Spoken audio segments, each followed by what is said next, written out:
Hi, and welcome to Wrong Way. And today we are going to compare the Dualtron Thunder against the Wolf Warrior 11 Plus. Let me tell you more about it. Wrong Way.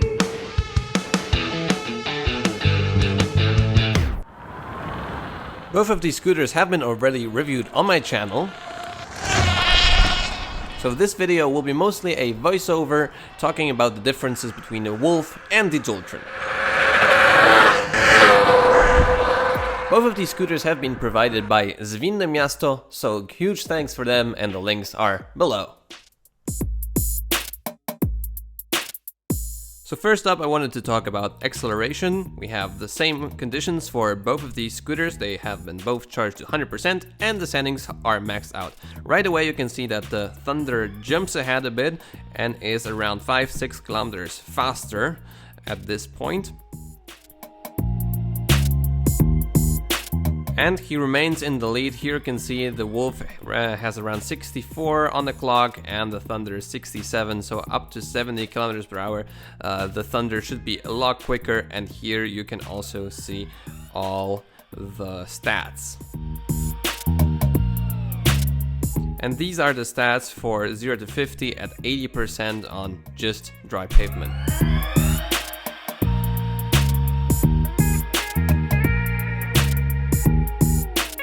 And I also wanted to compare the top speed of two of these scooters.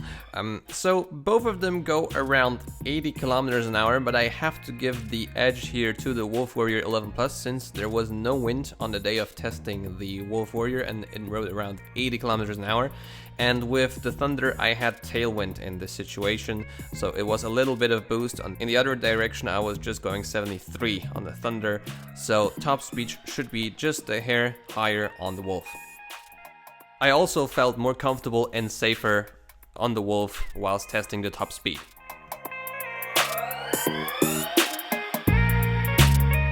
Next up, let's talk about hill climbing abilities. The first hill is around 25 degrees steep. Both of the scooters could overcome it. It felt a bit better on the Dualtron Thunder, but both of these scooters just can clearly handle this amount of steepness. Next up, it was time for Mount Doom. Well, I have seen a lot of comments regarding how to name this hill, but this one I like the most. So you can see that clearly the Dualtron Thunder can handle this hill and the Wolf Warrior can't.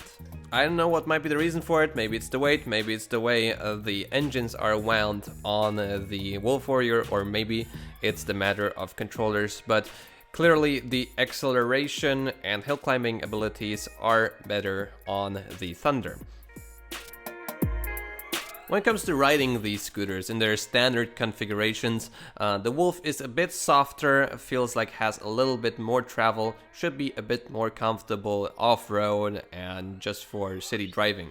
The Thunder on the other hand has the elastomeric like rubber suspension. It has awesome suspension, so it feels very sturdy and it has awesome grip on the streets, but if the asphalt or the tarmac isn't perfect, then the Wolf feels probably better here. I also like the dual steering columns more on the Wolf, but when it comes just to the folding mechanism, I feel safer on the Thunder, since the wheel doesn't fold with the scooter. Another big bonus of the Wolf is the addition of the rear footrest, which makes fast driving or any kind of performance driving more comfortable. You have just more space to have a good stance. So let's focus a bit more on the Wolf here. It's clearly the cheaper choice between these two scooters and is sort of the competition of the Thunder. They wanted to give the scooter a lot of features, so it has good lighting in the front, it has a great horn. I love these things that are standard because they are necessary for everyday driving. You have to buy them anyways for the Thunder unless you want to drive like with less safety. The steering column is also at a very sharp angle, so it is a bit different kind of driving than on the Thunder. You can also see this wonderful footrest in the rear, these pipes around the scooter, the lighting, which sadly doesn't turn off with the scooter. It's just a separate piece of kit. It also dims if you accelerate really fast. I like the suspension here. It's good. I mean, not perfect, but it's good. And yeah, it's pretty good for this price. Now, when it comes to the Thunder, it has been already very long on the market.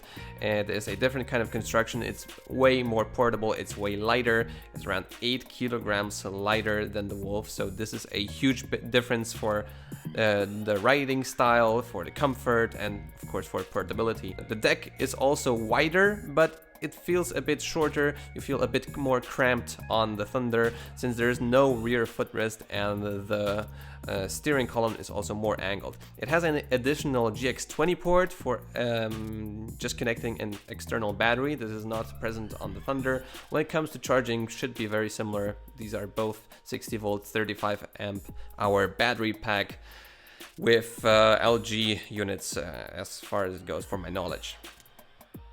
The Thunder comes as standard with these road tires that provide you with loads of grip and good cornering abilities, but sadly the thing that bums me out the most is the strategy of MiniMotors. You get pretty much a bare bones scooter, and for more money you get basically less features. Now, there is a huge market for customization options and better lighting and so on, and this scooter is also very popular, so there are no problems with aftermarket parts, but I wish it just had a little bit more standard features.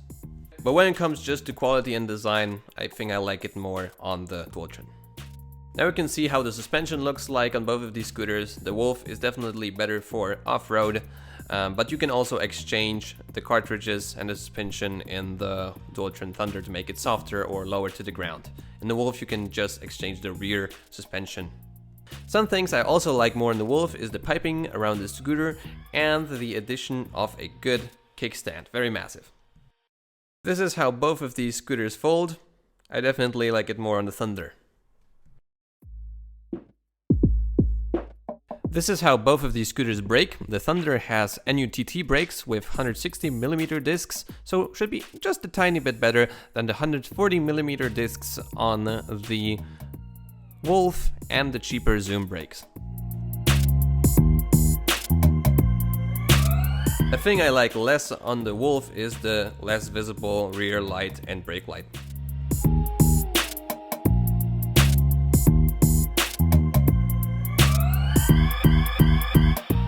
Here is the minimum range test result of both of these scooters. I feel like the Thunder has a bit more range, maybe because of the weight or the efficiency of the controllers.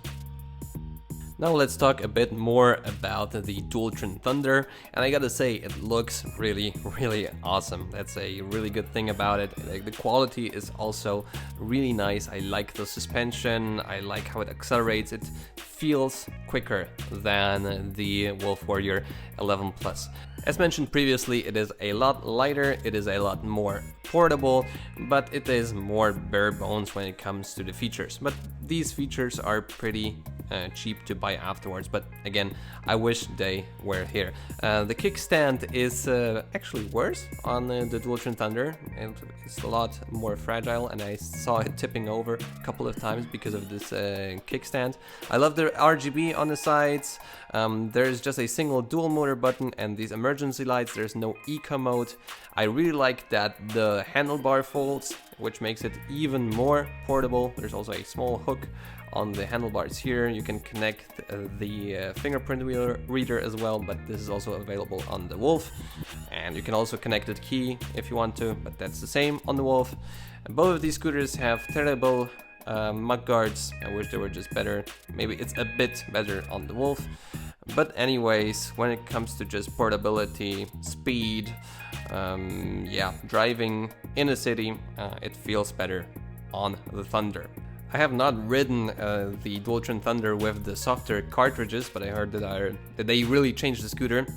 But with the standard cartridges, I feel like the Wolf is a bit more comfortable, but still the Thunder feels like more aggressive, more sporty, and yeah, better for fast driving. So yeah, this has been a short comparison between these two scooters. You can comment below which one you would choose, which one you have chosen, which one you drive, which one you find better. And if you are still here, please leave a like on the video. Thanks for watching, subscribe to see more content like this, and I'll see you in the next video.